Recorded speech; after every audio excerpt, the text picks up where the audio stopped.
quisiera meter en la palabra, un poquito en un tema que nos va que lo vamos a desarrollar durante toda el mes de noviembre y tal vez algo de diciembre, pero creemos que es importantísimo en este tiempo poder volver a revisar lo que creo que como congregación nos ha caracterizado y tal vez sea un punto fuerte que tengamos, pero que a la luz del tiempo que nos toca vivir, tenemos que volver a revisar en la Escritura. El otro día hablábamos con Pacha y Francisco, y los que hemos estado en los inicios del tiempo en la congregación,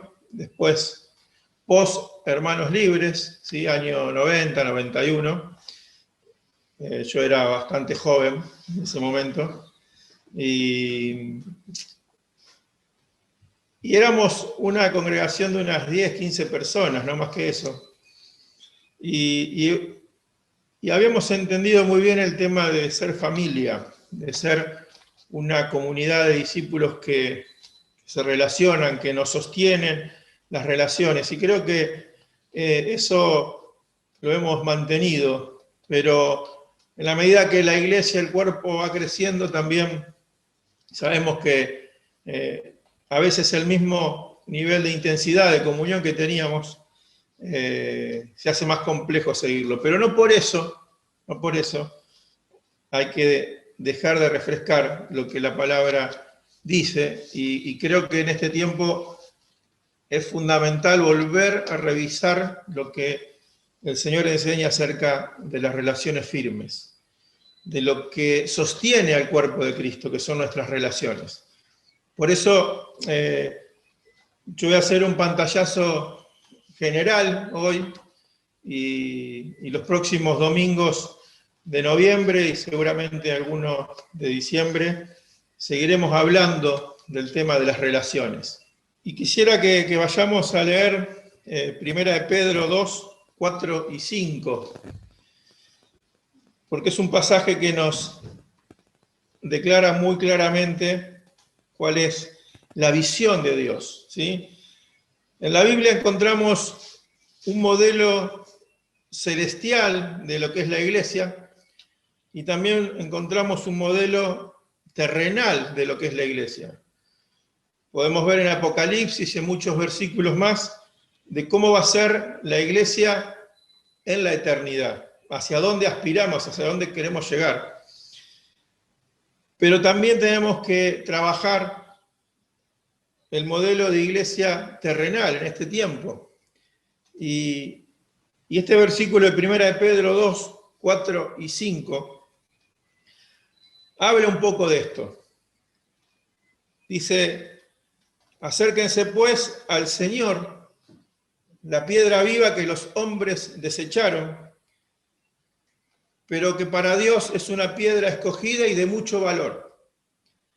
De esta manera, Dios hará de ustedes, como de piedras vivas, un templo espiritual, un sacerdocio santo, que por medio de Jesucristo ofrezca sacrificios espirituales y agradables a Dios. En el Antiguo Testamento Dios habla de la edificación del templo. Salomón edificó templo para Dios, y la tarea sacerdotal estaba casi exclusiva, era una función exclusiva que tenían los levitas. Pero en este versículo, el apóstol Pedro ya no dice que Israel es el pueblo escogido, sino que la iglesia, nosotros, los que formamos el templo espiritual, somos piedras vivas. Primeramente habla de la piedra viva que es Jesús, pero también nos compara a nosotros como piedras vivas que formamos ese templo. Por eso en el Nuevo Testamento hay una figura de la iglesia en tres aspectos. que hoy lo vamos a ver rápidamente para después ir profundizando en cada uno de sus aspectos. Pero en este versículo está hablando en la iglesia como templo, como un edificio santo.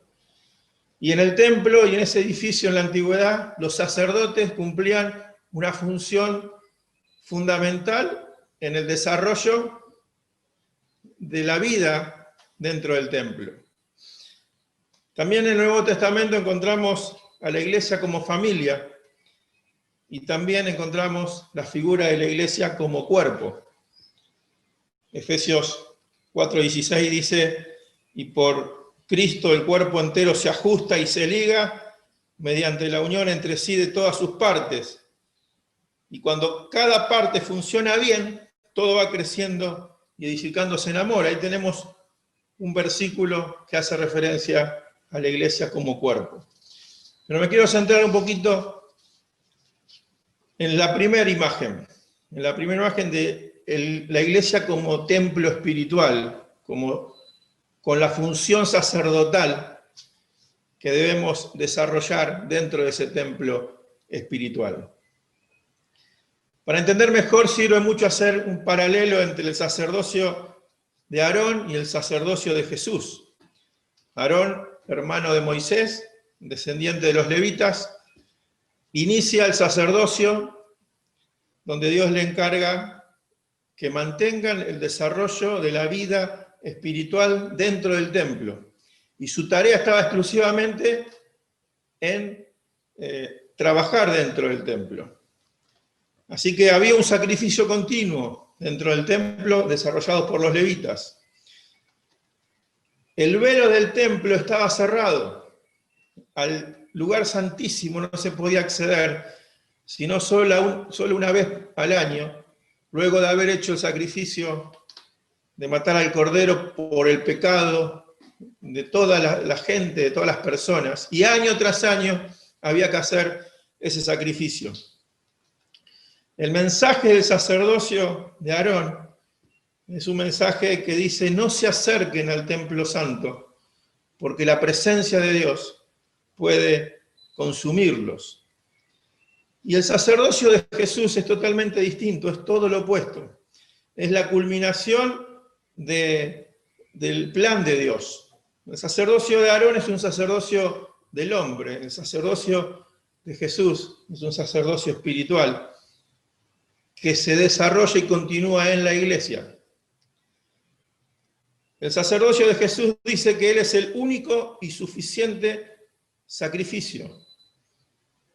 El sacerdocio de Jesús dice que el velo del templo se abrió y pudimos entrar al lugar santísimo. Cuando el sacerdocio de Aarón nos dice no se acerquen, el sacerdocio de Jesús nos dice acérquense confiadamente al trono de la gracia. En Jesús tenemos redención y se destaca el hecho de Jesús, lo que Jesús hizo. El sacerdocio de Aarón era para los levitas. El sacerdocio de Jesús es para todos los miembros de la iglesia, para cada uno de nosotros, para cada uno de los santos. El sacerdocio de Jesús se revela y se desarrolla en la iglesia. La obra ya no depende de los levitas. La obra depende de la tarea específica del sacerdocio de cada uno de nosotros. Por eso Apocalipsis 5, 9 y 10 dice, en una visión profética, el apóstol Juan escribe por revelación y dice, cantaban un canto nuevo, tú eres digno de tomar el rollo y de romper sus sellos, porque fuiste sacrificado y derramando tu sangre redimiste para Dios gente de toda raza, de toda lengua, de todo pueblo y de toda nación. Ahí estamos nosotros en esa visión tremenda que recibe el apóstol Juan. Y dice, y de ellos hiciste un reino, hiciste sacerdotes para nuestro Dios, que reinarán sobre toda la tierra. Por eso te digo, somos sacerdotes con una tarea específica. Y lo primero que quiero remarcar en esta mañana es que todos hemos nacido de nuevo para cumplir un rol sacerdotal. Los que nos hemos bautizado, los que nos hemos entregado a Cristo y decimos que Jesús es nuestro Señor, tenemos que cumplir un rol sacerdotal en nuestras vidas, en nuestras familias. Así que en esta primera visión del Templo Santo, la función sacerdotal es importantísima. Especialmente en nuestras casas y en nuestra función de padres y de hijos. El Señor en este tiempo nos ha llevado a desarrollar nuestra función sacerdotal. Por eso, hermanos, no aflojemos en cumplir con nuestra tarea de servicio sacerdotal al Señor. El segundo aspecto de la iglesia y las relaciones es entender que la iglesia es una familia espiritual y que esta familia espiritual requiere de una consagración individual y de una consagración comunitaria. Ser familia implica una gran responsabilidad hacia nuestro Padre. Dios se presenta como Padre y Jesús se presenta como el hermano mayor y nosotros como los hermanos menores, como muchos hermanos que deben ser llevados para su gloria. Esto nos da identidad de saber quién es nuestro Padre. La mayoría de la gente que tiene problemas con su identidad es porque ha tenido una falta de padre o una imagen difusa de sus padres. Por eso nosotros tenemos que tomar identidad en Dios y saber que Él es nuestro Padre. Y como Padre amoroso debemos amarlo y debemos comprometernos con Él. Y entender que somos familia implica también que tenemos un compromiso con Jesús, que es nuestro hermano mayor. Y el entender que somos familia nos lleva a tener un compromiso tremendo con nuestros hermanos. Por eso nuestra relación entre hermanos es valiosísima. No menospreciemos nuestra relación.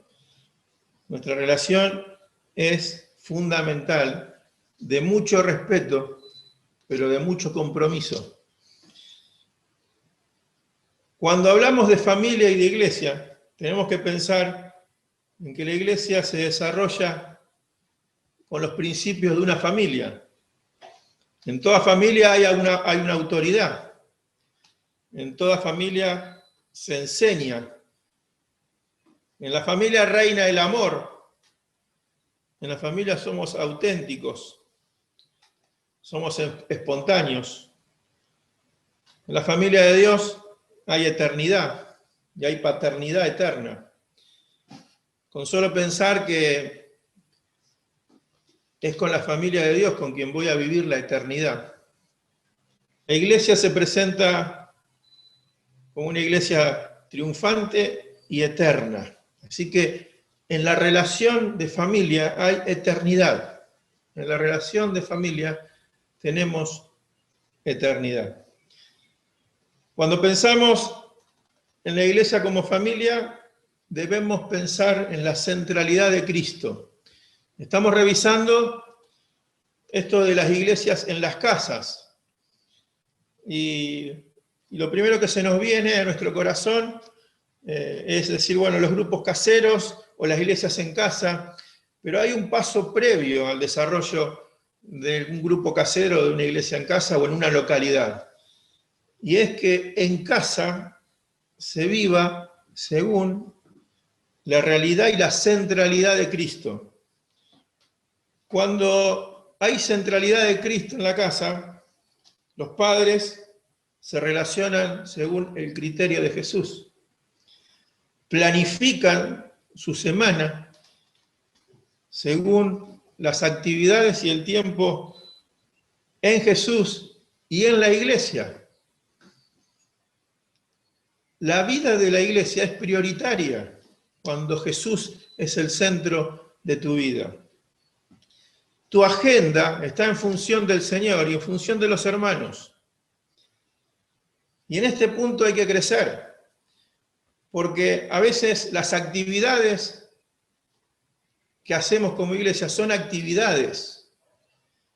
Y Dios no nos llama a hacer actividades. Dios nos llama a vivir la vida en Cristo. Y a veces algunos dicen, ¿hubo otra actividad más? No, hermano, no es una actividad más. Es el desarrollo de la vida de Cristo en medio nuestro que nos lleva a estar juntos y a desear estar juntos y a amar estar juntos. Si a vos reunirte con un hermano te genera un peso y una molestia, hay cosas que revisar en tu vida, porque no está yendo en la misma sintonía que el Espíritu Santo.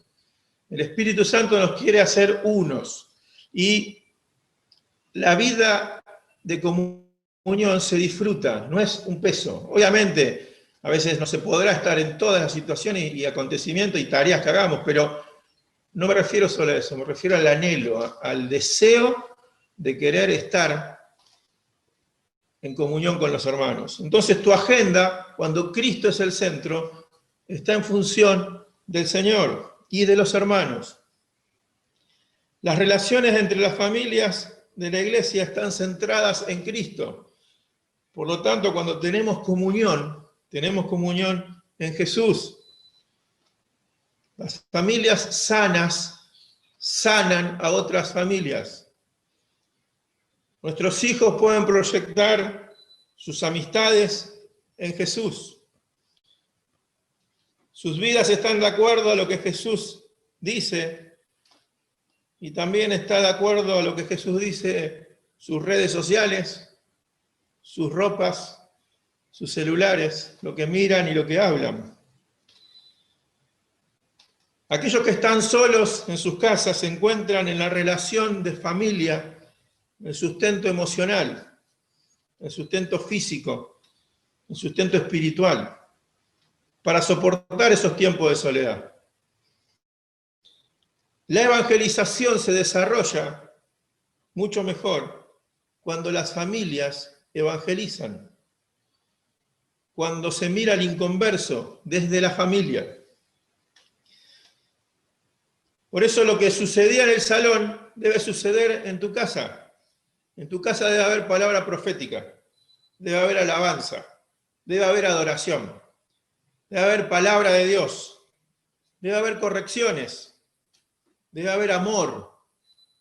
Se debe evangelizar a los inconversos, se debe orar por otros y se debe visitar a otros para que conozcan al Señor. Si todo eso sucede en nuestras casas, los grupos caseros fluyen, las reuniones fluyen, todo fluye porque la vida de Cristo sale de nuestras casas hacia afuera. Y no tengamos temor a esto, porque a veces tenemos como miedo a que se nos descontrole la cosa. Y ojalá se nos descontrole por estas situaciones. Tenemos que aprender a vivir en nuestras casas de la misma forma, como una familia en la fe, edificar templo espiritual y edificar una familia espiritual. Ahora hay cosas que atentan contra la unidad de la familia, y las quiero nombrar rápido. Cuando hay inmadurez espiritual, atenta contra la familia, contra la unidad. Cuando hay carnalidad, también atenta contra la unidad. Los celos, el individualismo, la competencia entre hermanos, pecados ocultos, la hipocresía, la mentira o la exageración, que entre paréntesis digo, la exageración es una forma de mentir, la queja, las murmuraciones, el consumismo. Todas estas cosas son esas arrugas del vestido que hay que limpiar y planchar continuamente en nuestras vidas. Son áreas que debemos revisar continuamente.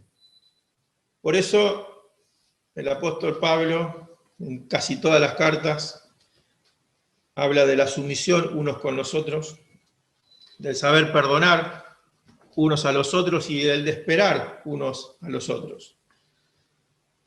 Busquen Filipenses 2, del 1 al 4 creo que es. Por lo tanto, Filipenses 2, 1 al 4.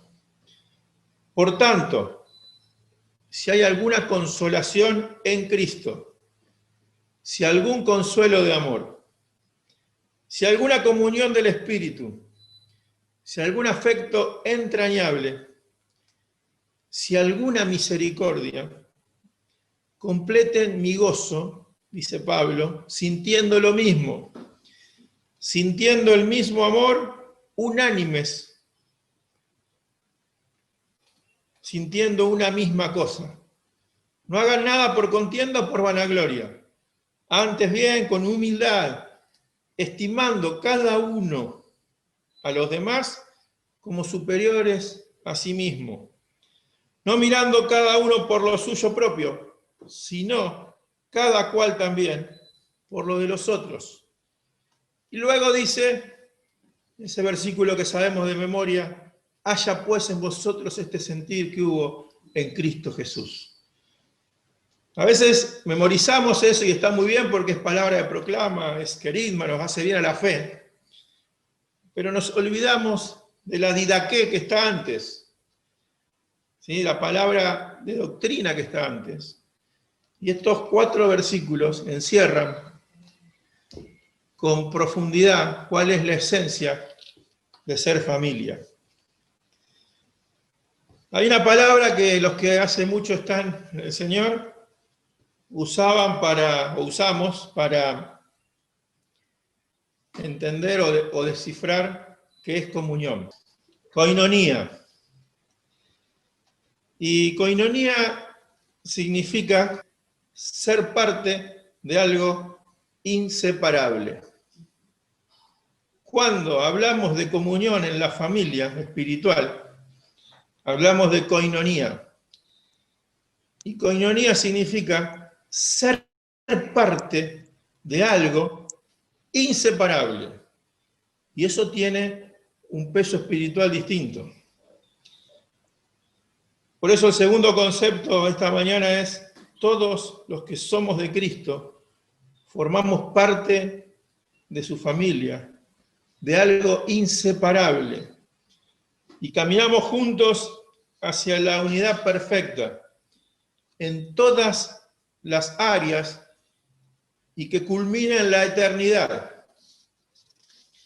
Y tenemos que darle el valor justo a la comunión y a las palabras, porque eso nos hace ser parte de algo que es inseparable. Y el tercer aspecto que habla el Nuevo Testamento es la iglesia como cuerpo.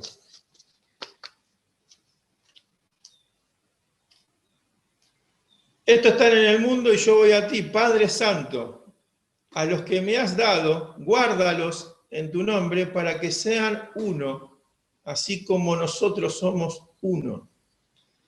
Así que Jesús no le pide a los discípulos que sean uno, no les dice, ustedes tienen que ser uno. Él ora al Padre y dice, Padre, que estos sean uno. Y esa es la esencia de Jesús y el Padre. ¿Por qué vivieron los primeros cristianos en perfecta unidad? Porque vieron a Jesús y al Padre estar en perfecta unidad. Cuando mamá y papá son uno, nuestros hijos entienden mucho más claro el concepto de la unidad.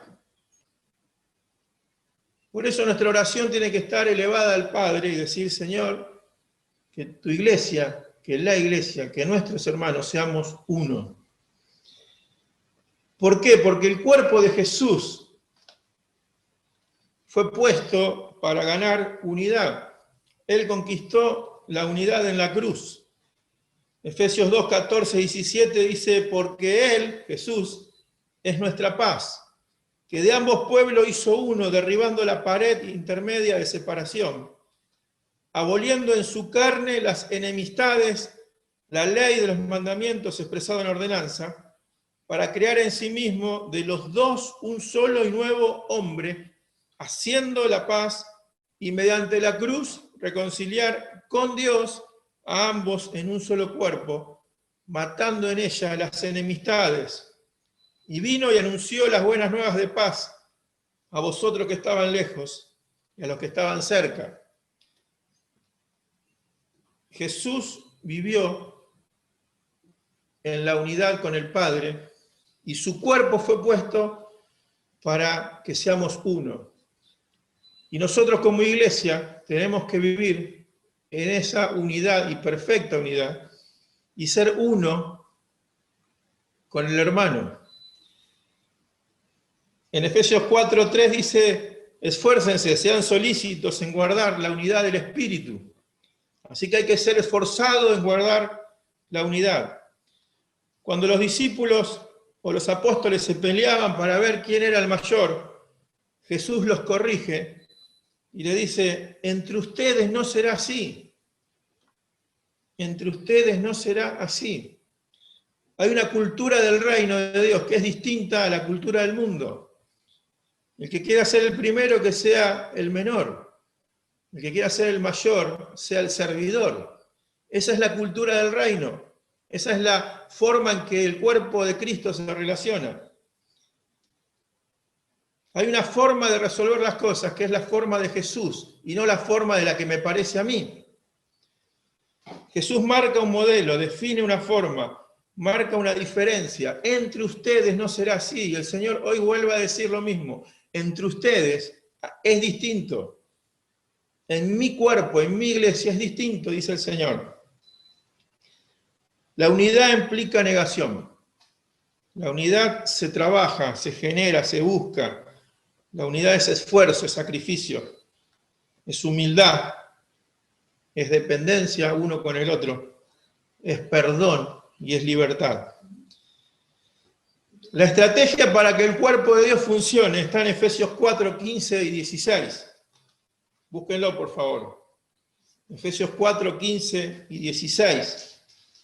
Porque es lo que Dios diseñó para el cuerpo de Cristo.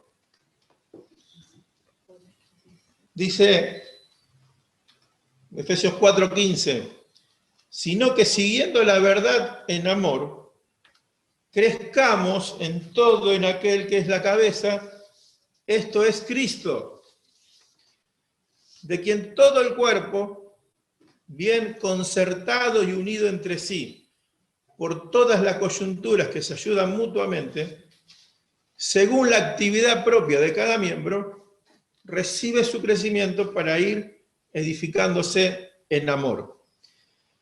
Hay dos principios acá para destacar. Primero, hay una dependencia mutua. El cuerpo está bien concertado y unido entre sí. Hay una dependencia con la cabeza, que es Cristo, y nosotros miembros de ese cuerpo. Hay un reconocimiento uno al otro de cada uno de los miembros a estar sujetos y a estar dependiendo uno del otro.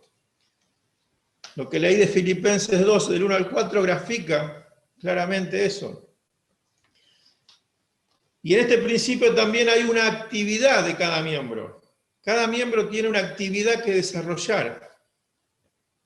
Esa actividad se define en función de las relaciones de cada miembro. Y aunque la sujeción dependa uno del otro, todo el cuerpo crece parejo. Por eso en 1 Corintios 12, Pablo dice, porque así como el cuerpo es uno y tiene muchos miembros, pero todos los miembros del cuerpo, siendo muchos, son un solo cuerpo, así también es Cristo. Porque por un solo espíritu fuimos todos bautizados en un cuerpo. Y acá está dando otro mensaje claro, Pablo. los que son bautizados y nacieron de nuevo, forman parte del cuerpo de Cristo. Así sean judíos, sean griegos, esclavos o libres. Y a todos se nos dio de beber un mismo espíritu. Además, el cuerpo no es un solo miembro, sino muchos. Así que cada parte del cuerpo, cada miembro del cuerpo se relaciona entre sí, hay una dependencia mutua y hay una actividad que desarrolla, ¿sí? El miembro del cuerpo no está inactivo, está continuamente con vida y generando cosas. Así es cada una de nuestras vidas en Cristo. Y el segundo principio es el principio de autoridad.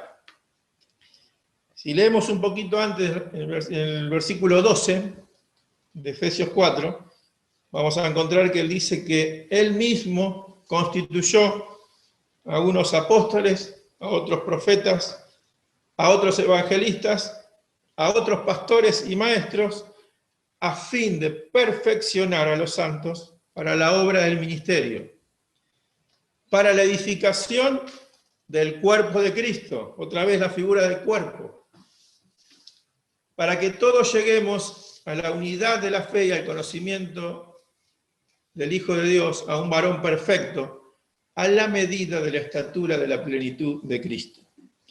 Así que acá hay un gobierno que Dios establece, donde Él es la cabeza, y hay funciones pastorales, apóstoles, a quienes nos sujetamos, profetas, a quienes reconocemos, evangelistas, y hay pastores y maestros que están puestos en la iglesia como gobierno. Ahora, no es el gobierno que solemos mirar o que tenemos a mano, donde cada uno impone su parecer. En la iglesia el gobierno es según lo que Jesús mandó. El gobierno es servicio, el gobierno es amor. El gobierno es dar tu vida para que los santos sean perfeccionados y capacitados. A veces nos toca también dentro de este gobierno corregir, hacer correcciones, disciplinar o corregir o sanar, pero es parte del servicio que Dios ha puesto. Entonces, en este pasaje, en esta estrategia que Dios establece para su cuerpo, hay un principio de gobierno. Y lo último que habla Corintios 12 acerca de los dones espirituales, que es muy interesante, porque a veces hacemos mucho hincapié en las relaciones, pero no tanto en los dones espirituales. Primera de Corintios 12, quisiera leerlo así lo podemos comprender mejor. Porque los dones del Espíritu están puestos en el cuerpo para una tarea específica. Y a veces alguien puede decir, yo tengo dones y no me sujeto al cuerpo. Es peligroso ese hermano. Un hermano con dones del Espíritu, no sujeto al cuerpo, termina siendo un peligro. Pero un hermano sujeto al cuerpo, con dones espirituales, es una bendición. Y necesitamos desarrollar los dones del Espíritu sujetos al cuerpo. 1 Corintios 12, vamos a leer desde el 4. Ahora bien, hay diversidad de dones, pero el Espíritu es el mismo. Y hay diversidad de ministerios, pero el Señor es el mismo. Y hay diversidad de operaciones, pero Dios es el que hace todas las cosas. Fíjense que Pablo habla del Espíritu, habla de Jesús y habla de Dios. Es una sola cosa que desarrolla los dones, las gracias. Pero a cada uno, versículo 7, le es dada la manifestación del Espíritu para provecho. Porque a este le es dada por el Espíritu palabra de sabiduría, a otro palabra de ciencia, según el mismo Espíritu, y a otro fe por el mismo Espíritu, y a otro sanidades por el mismo Espíritu, a otro hacer milagros, a otros profecía, a otros discernimiento de espíritu, a otros diversos géneros de lengua, a otro interpretación de lenguas. Pero todas estas cosas las hace uno y el mismo Espíritu, repartiendo a cada uno en particular como Él quiere. Porque así como el cuerpo es uno y tiene muchos miembros, pero no todos los miembros del cuerpo, pero todos son miembros del cuerpo, siendo muchos son un solo cuerpo, y así también es Cristo. Porque por un solo Espíritu fuimos todos bautizados en un cuerpo, sean judíos o griegos, libres o esclavos, y a todos se nos dio a beber un mismo Espíritu. En el versículo que leímos antes. Pero noten que los dones espirituales se desarrollan en el cuerpo, en la iglesia, en la unidad. Y cada uno tiene una gracia que Dios ha dado para que la desarrollemos. Así que esta figura de la iglesia como templo, como familia y como cuerpo, es para seguir revisándola. Necesitamos revisar nuestra relación con el Padre en lo íntimo. Necesitamos revisar nuestra relación con nuestro hermano. Tiene que venir revelación sobre nuestro rol sacerdotal. Tiene que venir revelación sobre lo que significa la unidad en la familia. Y tiene que haber una dinámica de cuerpo y un desarrollo de los dones y de la relación unos con los otros. El discípulo de Jesús vive en unidad, vive pegado al cuerpo. Amén. Así que vamos a orar, a pedirle al Señor que sea revelada esta palabra y nos dé la posibilidad de poder vivenciarlo en este tiempo, porque les puedo asegurar que no hay mejor tiempo que Dios preparó para vivir esto como iglesia, y Él lo quiere hacer desde nuestras casas hacia afuera. Amén.